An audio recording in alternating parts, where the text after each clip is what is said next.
प्यारे बच्चों, क्लास 12 का एग्ज़ाम अब बहुत नज़दीक है।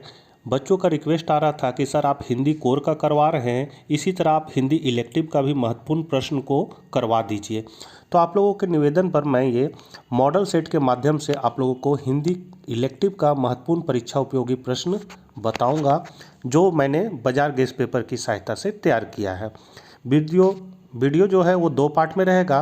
पहला पार्ट में हम लोग 40 नंबर का ऑब्जेक्टिव प्रश्न को देखेंगे और दूसरे पार्ट के वीडियो में हम लोग विषयनिष्ठ प्रश्नों को देखेंगे। देर न करते हुए आपसे रिक्वेस्ट है कि चैनल पर पहली बार है तो जरूर सब्सक्राइब कर ले और हिंदी इलेक्टिव के बच्चों तक यह वीडियो जरूर शेयर करें। तो चलिए हम लोग आज कुछ नया सीखते हैं। सेट 1 इसका हम लोग नाम दिए हैं और ये है हिंदी इलेक्टिव, क्लास 12 है, पूर्णांक 80 मार्क्स का। समान निर्देश आप जान रहे हैं, 40 नंबर का जो है वो आपको OMR सीट पर इसका आंसर देना है। क्वेश्चन है आपका, निम्नलिखित गद्यांश को ध्यानपूर्वक पढ़कर प्रश्न संख्या 1 से 5 के सही विकल्प का चयन कीजिए। तो इसको आप लोग बढ़िया से पढ़ लीजिएगा। हम धीरे धीरे बढ़ा दे रहे हैं, क्या कि अगर हम पढ़ने बैठेंगे तो फिर वीडियो लंबा हो जाएगा। देखिए, आप देख लीजिए इसको, ये कहानी है, इसी से आपको पढ़ के आपके सवालों के आंसर देना है जो पूछा गया है। तो पहला क्वेश्चन है आपका, तैराकी के द्वारा कौन से लाभ प्राप्त होते हैं? तो शारीरिक स्फूर्ति व मानसिक शांति, शीतलता और निर्मलता, शीतल जल के सानिध्य का सुख या मछलियों का अनुभव। तो इसका पहला हो जाएगा शारीरिक स्फूर्ति व मानसिक शांति। दूसरा क्वेश्चन है कि आदि मानव को तैराकी की प्रेरणा कहाँ से मिली? तो आदि मानव को तैराकी की प्रेरणा जलचरों से मिली। तो यहाँ दूसरा का हो जाएगा तीसरा क्वेश्चन है आपका, मनुष्य के लिए तैराकी है। तो मनुष्य के लिए तैराकी क्या है? जन्मजात क्षमता, भाग से प्राप्त क्षमता, अन्यास प्राप्त हुई क्षमता या फिर निरंतर अभ्यास से प्राप्त क्षमता। तो यह हो जाएगा आपका चौथा ऑप्शन, निरंतर अभ्यास से प्राप्त क्षमता। चौथा क्वेश्चन है, अत्यंत में उपसर्ग व मूल शब्द का उचित रूप है। तो यहाँ पर मूल शब्द होगा अति जोड़ अंत, इसमें लगा हुआ अति जोड़ अंत मतलब अत्यंत। तो यहाँ हो जाएगा आपका दूसरा ऑप्शन इसका सही है। 5वां नंबर क्वेश्चन है कि निम्नलिखित पद्यांश को ध्यानपूर्वक पढ़कर प्रश्न संख्या 5 से 8 के सही विकल्प का चयन कीजिए। तो इसको आप लोग पढ़ लीजिएगा। ऋषि मुनियों साधु संतों को नमन, उन्हें मेरा अभिनंदन। इसको आप लोग पढ़ लीजिएगा। इसी से संबंधित आपको क्वेश्चन पूछा जाएगा जिसका उत्तर आपको देना है। धीरे धीरे हम बढ़ा दे रहे हैं। तो इसका 5वां नंबर क्वेश्चन है, ऋषि मुनि व साधु संत नमन करने योग्य हैं क्योंकि तब श्रम एवं संयम का आदर्श प्रस्तुत किया है, जंगल में रहकर तपस्या करते हैं, उन्होंने धन संचय नहीं किया है, वे पूज्य होते। तो इसका सही आंसर आपका पहला हो जाएगा, तब श्रम एवं संयम का आदर्श प्रस्तुत किया है। 6ठा नंबर क्वेश्चन है आपका, असी धारा पर चलते हैं से क्या आशय है? तो इसका जो आशय होगा आपका हो जाएगा लोकहित में कष्ट झेलते हैं। 7वां नंबर क्वेश्चन है, दीपक के समान जलकर वह। तो दीपक के समान जलकर वह क्या हो जाएगा? तो जन जीवन को संवारते हैं। तो इसका जो पहला ऑप्शन है आपका जन जीवन को संवारते हैं, ये पहला ऑप्शन आपका सही है। 8वां है, निरंतर शब्द का समानार्थक पद्यांश से चुनिए।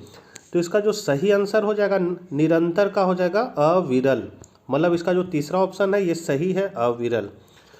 खंड ख से अभिव्यक्ति और माध्यम।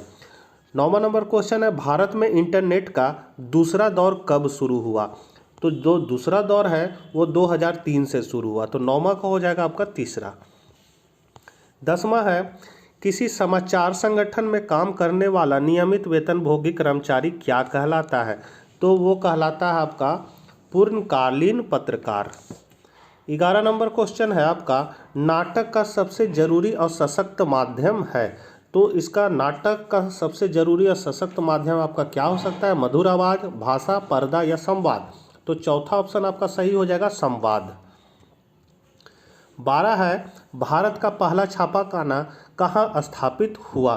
तो हम लोग सभी जानते हैं ये गोवा में हुआ है। ये बहुत इंपॉर्टेंट क्वेश्चन है, तो तीसरा ऑप्शन इसका सही है। 13 का हो जाएगा, छापे खाने का आविष्कार किसने किया था? तो इसका आविष्कार किया था जॉन गुटेनबर्ग ने। ये भी बहुत इंपॉर्टेंट क्वेश्चन है, इसको भी आप लोग बढ़िया से देख लीजिएगा। जॉन गुटेनबर्ग ने इसका छापे खाना का आविष्कार किया था। 14 नंबर क्वेश्चन है, भारत में इंटरनेट पत्रकारिता का प्रारंभ कब हुआ? तो 1987, 1980, 1994 और 1993। तो इसको जो सही आंसर हो जाएगा वो हो जाएगा 1993। अगला है, इंटरव्यू के लिए हिंदी शब्द क्या है? तो इसका हिंदी शब्द क्या होगा? इंटरव्यू को हम लोग हिंदी में क्या कहते हैं? तो साक्षात्कार कहते हैं, साक्षात्कार।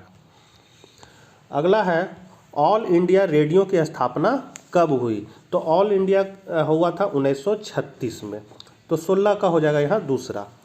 अगला है, समाचार लेखन में किस शैली का प्रयोग होता है? तो हम लोग सभी जानते हैं इसमें उल्टा पिरामिड शैली का प्रयोग होता है। तो 17 का हो जाएगा पहला। 18 नंबर क्वेश्चन है, पाठ्यपुस्तक से देवसेना के जीवन रूपी यात्रा के अंतिम समय में उसके साथ कौन था? तो यहाँ पर उसके साथ अंतिम समय में कौन था? तो स्कंदगुप्त था। 18 का हो जाएगा तीसरा। 19 नंबर क्वेश्चन है, जीवन संध्या में देवसेना की आंखों में कौन से भाव दिखाई पड़ते हैं? तो उनकी आंखों में क्या है? पीड़ा दिखाई पड़ते हैं। 19 का हो जाएगा पहला। 20 है, कवि किस लिए गीत गाना चाहता है? तो यहाँ हो जाएगा कवि धन कमाने के लिए गीत गाना चाहता है। 21 है, होश छूटने से क्या अभिप्राय है? तो होश छूटने से यहाँ अभिप्राय है आपका हार जाना। यहाँ पर तीसरा ऑप्शन इसका सही हो जाएगा। फिर है, दीप किससे युक्त है? तो दीप जो है वो स्नेह से युक्त है। 23 नंबर है, समान में व्यक्ति का अकेला होना कैसा है? मतलब समान में व्यक्ति का अकेला होना कैसा है? तो यहाँ हो जाएगा इसका तीसरा ऑप्शन, पहला और दूसरा दोनों। 24 है, बनारस शहर में बसंत किस तरह आता है? तो यहाँ हो जाएगा अचानक। 24 का हो जाएगा तीसरा। 25 है, कवि ने भीख मांगने वाले व्यक्ति को क्या माना है? तो यहाँ पर उसको माना है कामचोर। जो कामचोर होते हैं वही भीख मांगते हैं। तो नहीं, इसका कामचोर नहीं होगा, इसका हो जाएगा ईमानदार। 25 का यहाँ हो जाएगा आपका ईमानदार। और यहाँ होगा, बनारस शहर में बसंत किस तरह आता है? तो वो आता है अचानक। 24 का हो जाएगा तीसरा अचानक। 25 का हो जाएगा आपका ईमानदार। और 26 है, प्रातःकाल 6 बजे कौन गर्म पानी से नहाया हुआ प्रतीत हो रहा था? तो वो हो रहा था हवा।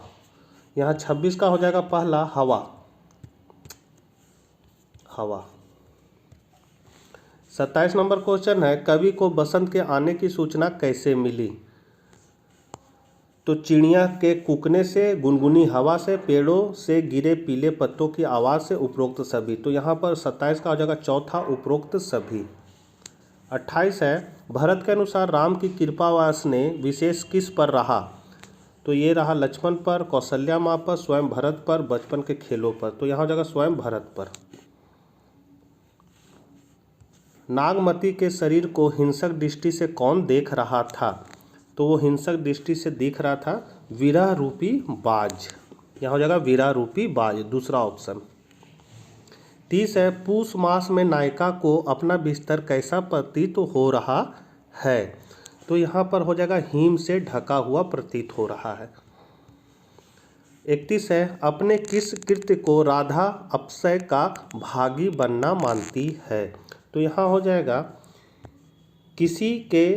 किसी से वार्तालाप ना करना। अगला है 32 नंबर क्वेश्चन, राधा का मन अपने साथ कौन ले गया था? राधा का मन अपने साथ कौन ले गया है? तो यहाँ 32 का हो जाएगा कृष्ण। 33 नंबर है, देवी सरस्वती की उदारता का गुणगान क्यों नहीं किया जा सकता? तो यहाँ 33 का हो जाएगा आपका नवीनता के संचार के कारण। 34 है, शुक्ल जी के पिताजी का स्थानांतरण कहाँ हो गया था? तो उनका स्थानांतरण कहाँ हुआ था? तो मिर्ज़ापुर में हो गया था। 35 है, लेखक ने बालक के लड्डू की मांग को किसी उपमा दी है? मतलब किसकी उपमा दी है? तो यहाँ हो जाएगा 35 का पहला, जीवित वृक्षों के पत्तों की मधुर आवाज़। फिर है चतुर्भुज शिव कहाँ से अंतर्ध्यान हो गए थे? तो ये हो गए थे परसोवा से। हरगोविंद ने वातावरण को सुनकर क्या अंदाज लगाया? तो यहाँ हो जाएगा बड़ी बहू की रईसी का, हवेली में लड़ाई झगड़े का, हवेली के सुनसान होने का, या फिर गुप्त समाचार होने का। तो इसका हो जाएगा चौथा, गुप्त समाचार होने का। 38 है कुटिया में रहने वाला व्यक्ति किस बीमारी से पीड़ित था? तो वो हो जाएगा टीबी से पीड़ित था। अगला है शेर किसका प्रतीक है? तो शेर है व्यवस्था का प्रतीक है। 39 का हो जाएगा आपका चौथा ऑप्शन, व्यवस्था का। और लास्ट क्वेश्चन है अमझर गांव के वातावरण में लेखक को क्या दिखाई दिया? तो वहाँ पर क्या दिखाई दिया? तो स्वच्छता, पवित्रता, खुलापन, ये सभी। तो ये सभी दिखाई दिया। तो 40 का हो जाएगा चौथा। तो बच्चों सेकंड पार्ट के वीडियो में हम लोग विषयनिष्ठ प्रश्नों को देखेंगे। तब तक आप इसको कंप्लीट कीजिए। मिलते हैं नेक्स्ट वीडियो के साथ, तब तक आज्ञा दीजिए। Bye bye.